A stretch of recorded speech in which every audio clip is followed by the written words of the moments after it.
You're back with the Country Early Edition. Rowena Duncombe here with you. We're going to head to Southland now, where they've had the big dry, now the big wet. Things are a little tough down there. So we're going to catch up with Michael Smith. He's a dairy farmer and a contractor from Southland, and he joins me on the line now. Good morning, Michael.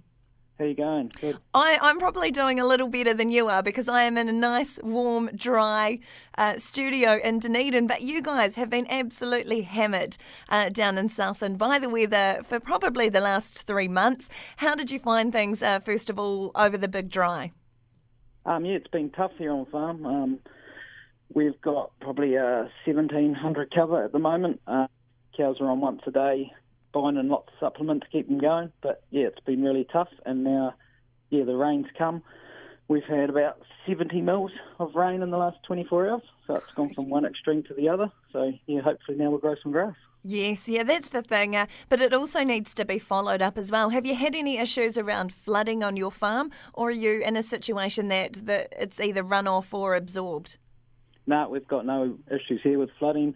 We're dead flat on gravel, so it all gets absorbed and runs off. There's still hardly any puddles around. So yeah, most of it's soaked in, so it should do some good. The crops are looking way better already. Brilliant. Yeah. Yeah, no, there were some hairy moments there with crops. We were hearing of some failing as well. So good to hear. Now, in Southland and all over the country, fertiliser applications, record keeping has all become quite a big deal. And you've come up with a bit of a way over the last few years of putting on some less fertiliser, I guess you could say, but still ending up with some good results. Can you tell me a bit about that? Yep, so back in July 2014, I purchased a Fert machine. Mm-hmm. And I was contract milking on 800 cows then, so we used it on our property to reduce fertiliser input but still grow the same amount of grass or improve our grass growth. Mm-hmm. So that was the main reason I'm purchasing the Fert machine, and then from there we set up a contracting business and have started helping other farmers around Southland. We travel all over Southland doing this. So we're reducing people's fertilisers usage by about 30%. And 30% is...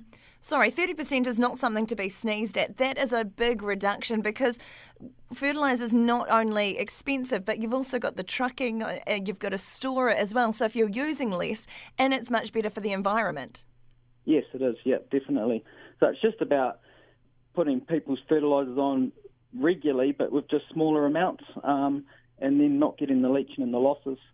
So that's where most of cost cutting comes into it, reducing the leaching and losses and growing the same amount of grass and making it all usable. And that's the next thing I'll just seize on there, growing the same amount of grass. Have you been regularly monitoring your pasture cover? Have you got records that show you've had the same amount of grass? Yep, so back in 2014 when we set the business up, the early customers we had back then, we did trial work with them. Mm-hmm. So we did measuring little trial plots based on what we're applying, what they've traditionally done, and then just did no application to an area, which was just to monitor the difference between each one. So we did that, and then we went from there to half paddock trials and then half farm trials and stuff like that. So we've done a lot of trial work, which I have all that with me here. So that's what we've done really. Brilliant. As farmers, we love our facts and figures, and if you can prove that, that's absolutely brilliant. I imagine you've got a lot of very happy customers. When you were considering which Fert to buy, what were the kinds of things you looked at? It was all about the time it takes to do the job, and so it comes back to efficiencies again and saving money. But Fert, they have calculators. You ring them up, talk through your scenario with them. Someone will come and sit down with you. And they have calculators which you put all your information into, round length, how much fertiliser you use, how many times a year you want to do it, and it spits out a number and tells you which is the most economical for your situation, so which one's going to fit best for you. And what machine are you running? I've got the big 4,000, so it holds 4,500 litres. We can mix about 1.5 tonne of urea in that. So yeah, and it does it it mixes in about 2 to 3 minutes to a liquid, and then we go and apply it. So you can get anywhere from 20 hectares a load up to 40 hectares a load, depending on people's application rates.